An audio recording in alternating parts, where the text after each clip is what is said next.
ভুট্টা ক্ষেত কেন মাটির সাথে মিশে আছে? হ্যালো বন্ধুরা, আসসালামু আলাইকুম রহমতুল্লাহ। 28শে মার্চ 2026, হঠাৎ রাত 10:30টার দিকে প্রবল ঝড় বৃষ্টি সাথে শিলাবৃষ্টি আমাদের এই অঞ্চলে হচ্ছে।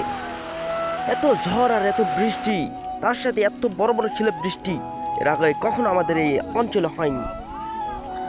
শিলাবৃষ্টির একটা আকার দেখে আমরা তো সবাই চমকে গেলাম। এত বড় বড় শিলাবৃষ্টি এর আগে কোনো দিন হয় নাই। এটা আল্লাহর গজব আমাদের প্রতি পড়েছে। আল্লাহ আমাদেরকে মাফ করে দেন। সকালবেলা ঘুম থেকে উঠে দেখি ভুট্টা ক্ষেতের অবস্থা একদম ঝালাফালা করে দিয়েছে। ভুট্টার গাছগুলো একদম শেষ করে দিয়েছে শিলাবৃষ্টির কারণে। ভুট্টার গাছের পাতাগুলো একদম ছিঁড়ে গেছে। সাথে ঝড় হওয়ার কারণে ভুট্টাগুলো একদম মাটির সাথে মিশে গেছে। এতে করে ভুট্টাগুলো একদম শেষ হয়ে গেছে, পাতাগুলো নষ্ট হয়ে গেছে। ভুট্টার অবস্থা একদম সারা। এদিকে আরেকটা ক্ষেতের অবস্থাও একদম সারা। সো কার কার অঞ্চলে এইভাবে শিলাবৃষ্টি হয়েছে, ঝড় হয়েছে, কমেন্টে বলবেন।